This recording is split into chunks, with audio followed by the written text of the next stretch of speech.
कोडरमा के मरकच्चो थाना इलाके में मूर्ति विसर्जन को निकले जुलूस के दौरान दो गुटों के बीच झड़प हो गई और झड़प में एक पक्ष के 6 लोग जख्मी हो गए, जबकि दूसरे पक्ष से एक बच्चा भी घायल है। दरअसल पुनर्वास एरिया में मां सरस्वती की प्रतिमा विसर्जन के लिए गाजे बाजे के साथ जुलूस निकल गया और जुलूस गांव से कुछ ही दूर निकला था कि डीजे की आवाज से पशु इधर उधर भागने लगे। पशुपालकों ने डीजे साउंड और जेनरेटर बंद करने की बात कही, जिसके बाद दोनों पक्षों में विवाद खड़ा हो गया। पुलिस ने मामले को शांत कराने की कोशिश करती रही और फिर उसके बाद पुलिस ने किसी तरह से इस मामले को शांत करवाया और मूर्ति विसर्जन करवाया। घायलों के इलाज के लिए प्राथमिक स्वास्थ्य केंद्र में फिलहाल एडमिट कराया गया और इस पूरे मामले पर आगे छानबीन जारी है। प्रोसेशन लेके आ रहे थे तो हम तो बिल्कुल आगे चल रहे थे। तो उसके बीच में जानवर इन लोगों का था आया तो हम लोग डीजे वगैरह सब बंद करा दिए। इसके बाद फिर जानवर कुछ तो मान लीजिए जानवर स्वाभाविक है कि इधर उधर भटकेगा ही, तो आगे चल गया उधर जानवर, तो उसमें हम आगे थे, उसके बीच में हम उधर देखे नहीं, वहाँ एकाएक जो सो हम लोग ये कर दिया।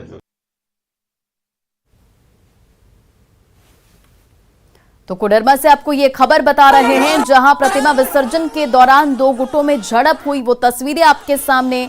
आपको बताते चले कि डीजे की आवाज से पशु जो हैं इधर उधर भागने लगे, तो उसके बाद पशुपालकों ने डीजे साउंड और जनरेटर बंद करने की बात कही, जिसके बाद विवाद बढ़ गया और दो पक्षों के बीच जमकर मारपीट हुई और पुलिस ने किसी तरह से इस मामले को शांत कराया। उसके बाद मूर्ति विसर्जन कराया और फिलहाल ये तस्वीरें आपके सामने। जो भी लोग घायल हुए उन घायलों का इलाज जो है प्राथमिक स्वास्थ्य केंद्र में जारी है। फिलहाल जो है स्थिति कंट्रोल में है। आपको बताते चले कि प्रतिमा विसर्जन के दौरान ये मामला पूरा उठा था।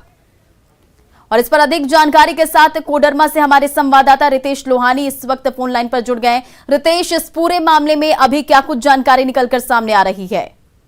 जी, मैं बता दूं कि लगातार किसी भी छोटे बड़े धार्मिक आयोजन को लेकर के कोडरमा की प्रशासन हमेशा से शांति बैठक करते आई है और इस बार भी पूर्व की भांति शांति बैठक की गई थी। हालांकि तो सारा कुछ है तो सौहार्दपूर्ण चल रहा था और ये मामला कहीं ना कहीं सो आपसी मतभेद का आया है, चूंकि सो पशुपालक है सो अपने पशुओं को वापस लेकर के जंगल से आ रहे थे और दूसरी ओर से मूर्ति विसर्जन का जुलूस पूरा गाजे बाजे के साथ जा रहा था। इसी बीच पशु है सो गाने की आवाज से थोड़ा बिगड़ गए थे और वो जंगल की ओर वापस भागने लगे थे, जिसके बाद डीजे बंद करने को कहा गया और इसी बीच में सिर्फ एक परिवार से ये पूरा मामला हुआ है, जिसको अब कहीं ना कहीं तो धार्मिक या सौहार्द बिगाड़ने की बात सामने आ रही है। जी, और रितेश, इस पूरे मामले में कितने लोग जख्मी बताए जा रहे हैं, कितने लोग घायल हुए हैं? अब तक जो रिपोर्ट सामने उभर कर आ रही है, इसमें कुल 7 लोग जख्मी हैं, जिसमें एक 13 वर्षीय मासूम भी शामिल है। हालांकि पुलिस बीती रात से ही तो मौके पे पूरे हालात को अपने काबू में ले रखी है और किसी भी प्रकार की अनहोनी होने से लोगों को रोक रही है। लोग अपने अपने घर में ही हैं और उस खास इलाके को छोड़कर अगर बात की जाए तो पूरे इलाके में, पूरे जिले में बिल्कुल शांति व्यवस्था बहाल है। जी, और रितेश, इस पूरे मामले पे अब पुलिस प्रशासन की आगे की कार्रवाई क्या है और क्या कुछ अभी किया जा रहा है पुलिस प्रशासन की तरफ से? हालांकि मेरी बात कोडरमा उपायुक्त और कोडरमा अधीक्षक दोनों से हुई है अभी तुरंत ही ताजा हाल में। फिलहाल में कोडरमा में इंटरनेट सेवाएं बिल्कुल बंद कर दी गई हैं।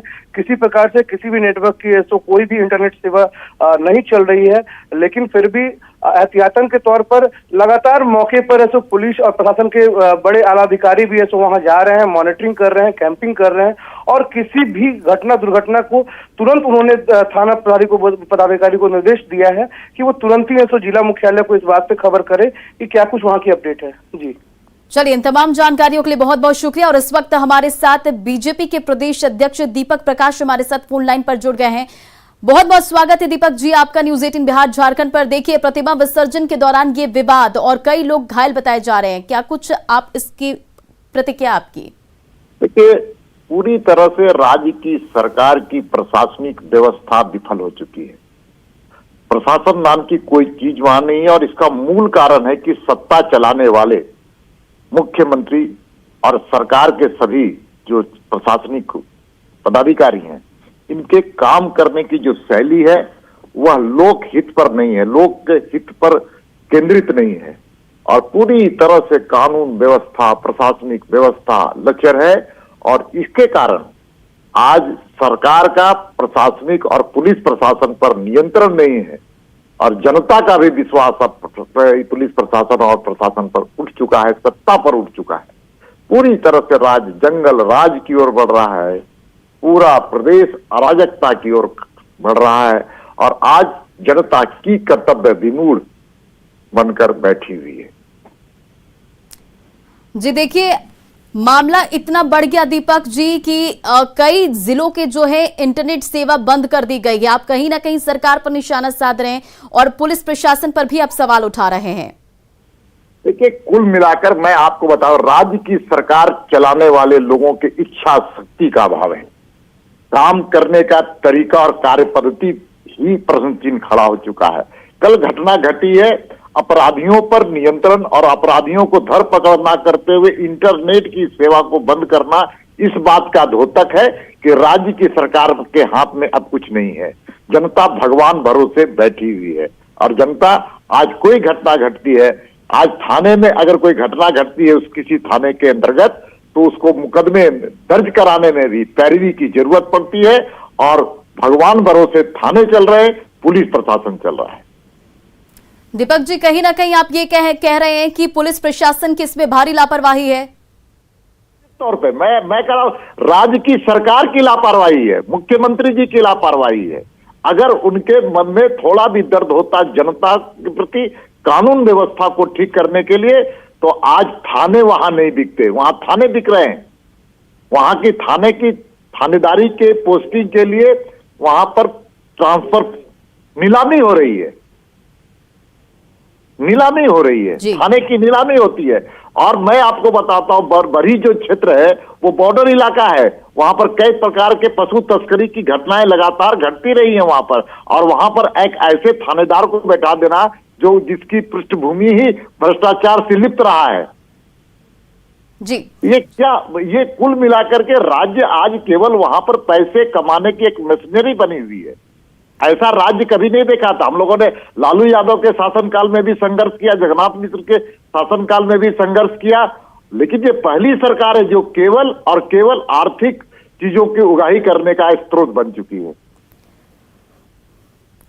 वाकई जो तस्वीरें निकलकर सामने आई है वो कहीं ना कहीं दीपक जी पुलिस प्रशासन पर सवाल तो खड़े कर ही रहे हैं, लेकिन अब आगे की क्या कार्रवाई होनी चाहिए, क्या कुछ करना चाहिए? पुलिस प्रशासन के साथ राज्य में बैठे हुए जो सत्ताधारी दल है, सत्ता में जो बैठे हुए मुख्यमंत्री हैं, ये सारे लोग इसके दोषी हैं। चलिए, इन तमाम जानकारियों को साझा करने के लिए बहुत बहुत शुक्रिया।